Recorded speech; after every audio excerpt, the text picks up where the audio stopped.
2034 orang asli Papua akan menjadi minoritas kekuasaan politik dan ekonomi dikendalikan sepenuhnya kaum migran.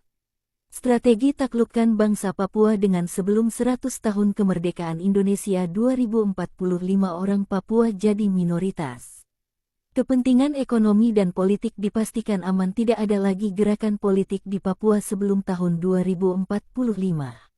Kekuasaan politik dari parlemen atau legislatif dan eksekutif yudikatif khususnya bupati dan wakil bupati, wakil kota, wakil wali kota tidak lagi dikhususkan kepada orang pribumi.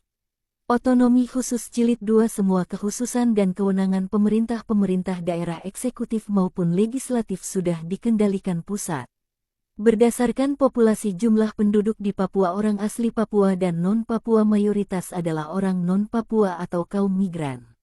Maka pemilihan gubernur dan bupati dan wali kota orang asli Papua hanya bisa gubernur dan wakil gubernur, namun bupati, wakil kota dan wakil-wakil diperuntukkan juga orang non-Papua.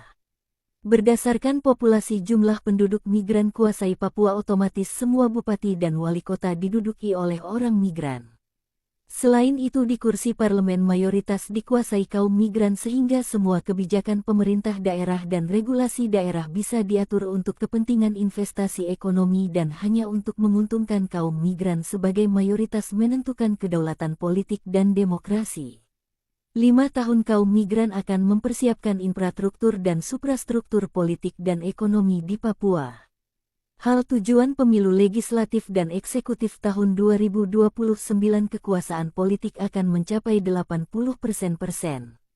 Kemudian pemilu legislatif eksekutif tahun 2034, kekuasaan politik 100%. Pemilu tahun 2039 otomatis orang Papua sudah minoritas sepenuhnya dikendalikan kaum migran agar tanpa ada gangguan 2045 Indonesia Emas bisa sukses. Untuk itu pemerintah Indonesia memaksakan otonomi khusus Jilid 2 di Papua dengan memekarkan daerah otonomi baru DOB di Papua. Selanjutnya memperluas infrastruktur militer dan infrastruktur pemerintah agar mempermudah fungsi kontrol, membuka akses investasi ekonomi.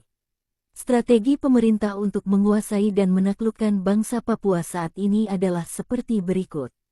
10 strategi kolonial menakjubkan sebuah bangsa. 1. Dominasi militer. 2. Kendalikan sumber daya. 3. Ekspansi kekuasaan. 4. Migrasi warga penjajah.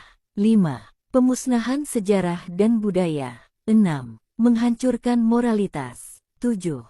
Konflik pecah belah. 8. Represi hukum kolonial. 9. Kontrol informasi. 10. Perkuat sekutu asing. 10 strategi ini merupakan sedang berlangsung di Papua dengan pengawasan militer organik maupun non-organik dikirim ke Papua saat ini.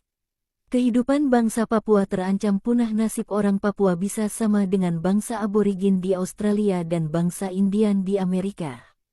Karena Indonesia sedang mengejar target agar orang Papua sebagai suku minoritas di dalam negara dan tidak terlihat sebagai sebuah bangsa. Indonesia sedang menghancurkan persatuan orang Papua dengan politik belah bambu terhadap orang Papua umumnya dan lebih khusus politik pecah belah dalam perjuangan, operasi militer menghancurkan budaya hegemoni, mempopulerkan budaya Indonesia.